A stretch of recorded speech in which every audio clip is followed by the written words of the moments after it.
Good morning, everyone. I'm delighted to be here today. My business partner, Nicole Holler, and I have had the privilege of managing the Yukon Mining Alliance for almost exactly a year now, and what a rewarding year it's been. I would like to begin by respectfully acknowledging that we are gathered on the traditional territories of the Kwalendun First Nations and the Ta'anquatchun Council. We recognize their deep living connections to this land, its waters, wildlife, and resources, and honor the generations who have cared for it since time immemorial. We are grateful for the opportunity to meet here, to learn from one another, and to support a future in which the benefits of Yukon's resources are realized for communities and generations to come. It's been an incredible experience for us to build on the excellent foundation established by previous YMA management and collaborate closely with our 14 member companies, each advancing highly prospective exploration and development projects across the Yukon. The momentum we're seeing across the territory is tremendous, and it's a direct reflection of the strength of the teams, the projects, and the collaborative spirit that defines this industry. We also believe that we are in a secular bull market for commodities, making this a very exciting time for all. At YMA, our mission is simple but important: to ensure that the Yukon is front of mind as a premier investment destination for mining. Through our collective marketing, outreach, and partnerships, we're taking that message to investors and industry around the world, highlighting the opportunities and responsible development happening here. In that mission, we would like to express our appreciation for the strong support of the Yukon government. They have helped create a unique communication model in the YMA. It's a privilege to be part of this exceptional community and to help showcase the Yukon's growing reputation on the global mining stage. I will now hand over the mic to Sue Craig, one of the founders of YMA, who will be presenting an overview on behalf of the Yukon Mining Alliance. Thank you.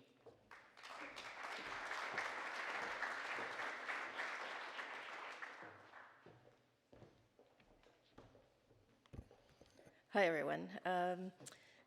Actually, I probably had time to read this slide, so maybe I'll just move it to the next one. So just wanted to give some history on the started out as the Yukon Gold Mining Alliance. And at that time, there were several of us, I can see some of the people in the room, that were out marketing our companies overseas or in the Canada, US. And quite often I'd go into a room and they'd say, oh, Jerry Carlson from Copper Ridge was just here. So we all got together. There were 6 original companies, and we said, why don't we do this together? And what also came up in those meetings were people saying, well, you guys are saying the Yukon's great. We need to hear that from someone other than the companies. So we went to the government. We said, hey, how about we market together? And that was the start of the Yukon Gold Mining Alliance.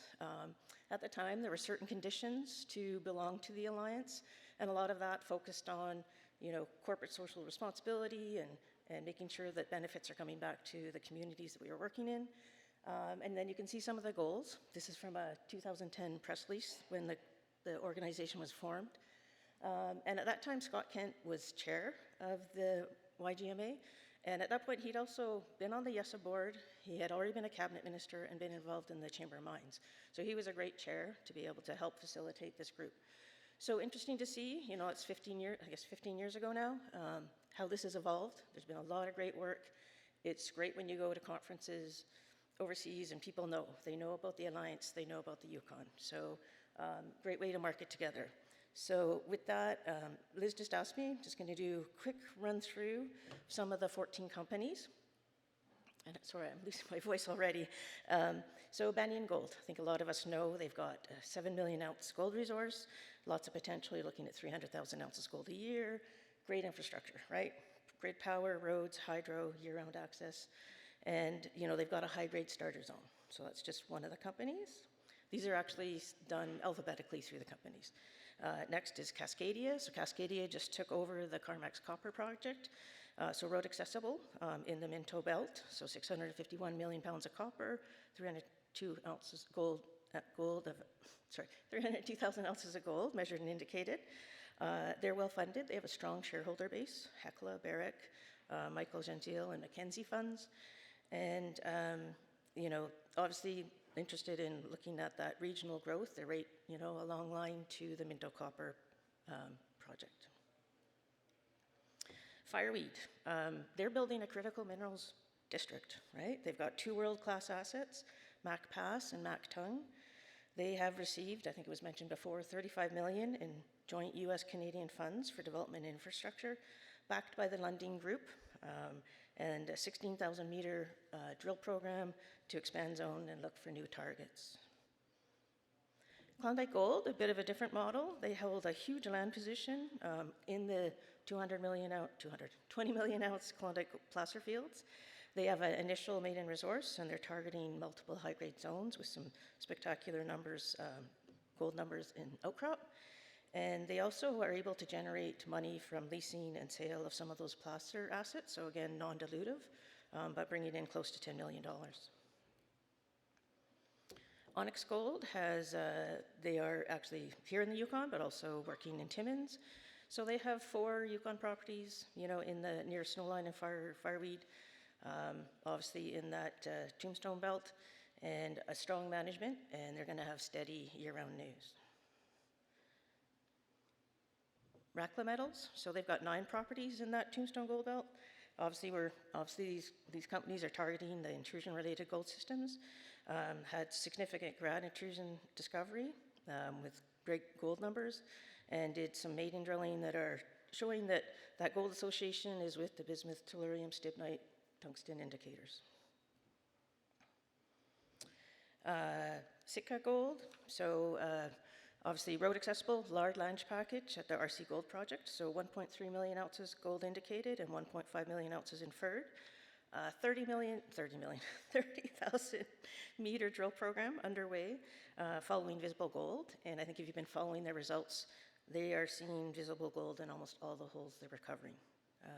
And they have obviously large land package, and they're only 2 hours by road from Dawson City. Silver North, so they have 2 areas they're focused on, but they had a drill program this year on high-grade targets near the adjacent to Hecla's Kena Hill mine. Lots of great discoveries, greater than 1,000 grams per ton silver intercepts. And then they're partnered with Kerr Mining at Tim Silver in the southeast.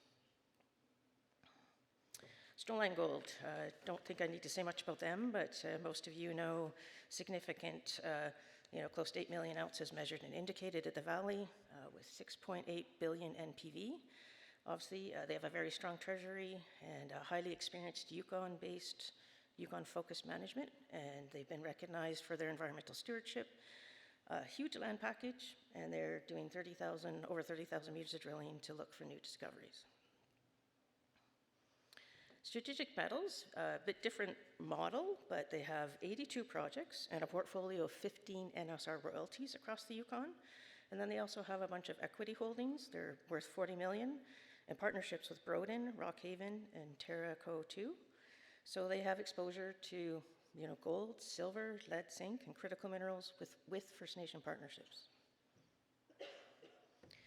Trifecta Gold, again, back in the Tombstone Gold Belt, focusing on, discoveries there. Fairly tight share structure, mainly held by insiders and key investors. People behind this, it's a strong team that are known for making, multiple Yukon discoveries and large permitted drill-ready targets. Western Copper, we heard about this morning, obviously, Casino. So Canada's largest critical mineral project, and this is going to generate significant multi-generational benefits to Yukoners once built and operating in the assessment process. YESA, backed by Rio Tinto and Mitsubishi Materials, significant cash position to take them, through that permitting, assessment and permitting process. White gold, so 1.7 million ounces indicated and 1.3 million ounces inferred near surface, so potential, open pit expansion or potential. Agnico Eagle is a strategic partner, and also Sean Ryan's prospecting expertise involved in the company. So they divined ounces, plus they also have a pipeline of other targets and assets. And Yukon Metals, so they have 17 projects covering 43,000 hectares and focuses on copper, gold, silver, and critical minerals. So have a strong financially positioned and also focusing on ESG. Experienced team advancing high priority drill targets in district scale pipeline. So that's just a snapshot. A lot of these companies are here. A lot of them are going to have core shacks during the show, posters, presentations. So please, feel free to ask the questions. And yeah, glad to see that the Alliance is working well, and hopefully it'll continue going forward. So thank you very much.